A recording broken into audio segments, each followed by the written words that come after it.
खुलुमबाय बयखौबो बिटिआरनि सीएम मानगेट प्रमद बर' बिथाङा खाम्फा बरगयारी आरो चन्दन ब्रह्म बिसोर सानैखौ दाखोरफोर बायदि डास्टबिनाव गारनानै दोनदों होननानै बुंदों बिटिसिनि बारग' चिफ मानगेट हाग्रामा महिलारी बिथाङा। बिटिसिनि बारग' चिफ मानगेट हाग्रामा महिलारी बिथाङा बिनि अनगायैबो बिटिआरनि इएम रन्जित बसुमतारी बिथांनि सायावबो आरटिआइ खालामनाय जासिगोन होननानै खौरांगिरिनि सिगाङाव फोरमायदों। नोंथांमोना बिथांनिफ्रायनो खोनासंनानै लादो।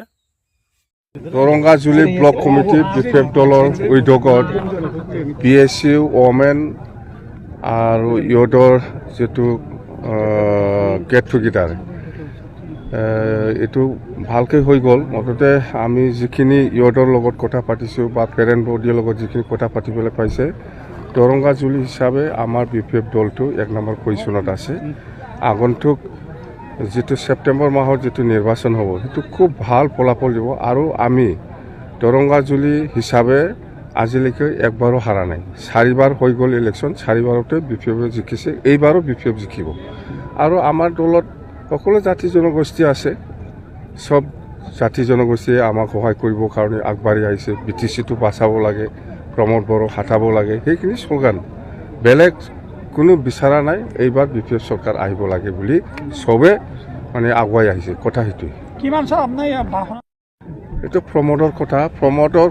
প্ৰমোদে আমাৰ লগত ফোনত কথা পাতি পেলাই যিখিনি কৈ আছে, মোক খাম্পা আৰু চন্দনক ডাষ্টবিনত অলৰেডি পেলাই দিছে। এইবিলাক কৈ লাভ নাই। স্যাৰ, কালি ৰঞ্জিত বসুমতাৰী আপোনাক এক প্ৰকাৰ কটাক্ষ কৰি কৈছে আপুনি যোগদান কৰিলে আপোনালৈ এই ফেৰেংগাৰ কথা বাদে, ফেৰেংগা এইবিলাক কথা কোৱাৰ কোনো অধিকাৰেই নাই, মিনিংলেছ।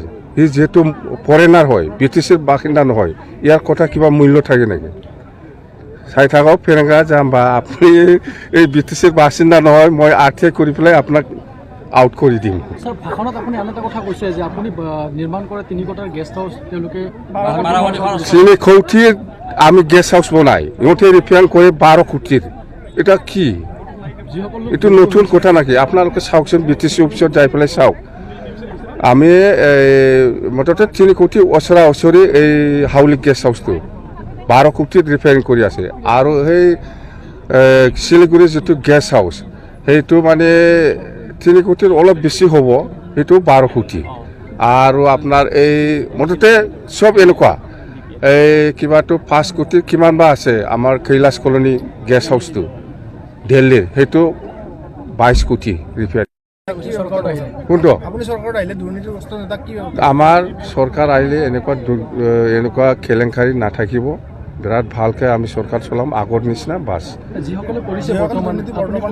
এতিয়াতো দুৰ্নীতি কৰাৰ কোনো কিবাই নাই, মানে হিচাপে নাই। মানে বিটিচিত যদি 100 টকা আহে, এই 100 টকাৰ ভিতৰত আমি কেনেকৈ মানে মিছা স্কিম দি পেলাই, ভুৱা কিবা একটা দি পেলাই আমি পইচাটো ওলাই পেলাই খাব পাৰি, তাৰ কাৰণেহে ব্যস্ত, কাম কৰাৰ ক্ষেত্ৰত ব্যস্ত নহয়। আপোনালোকে চাওক, আমাৰ বিপিএফ দলে সেইদিনা ট্ৰাইনিয়েল কনফাৰেন্সত আমি ডিচিশ্যন লৈছিল যে কোকৰাঝাৰ খাৰিগাঁও ৰাস্তাটো 4 লেন আমি বনাম। চৰকাৰ আহিলে আমি 4 লেন বনাম বুলি কৈছে। এই যে চৰকাৰ আহি আছে, সেইদিনা চিএম ছাৰে এনাউন্স কৰি গ'ল, দেখা নাই 4 লেন হ'ব।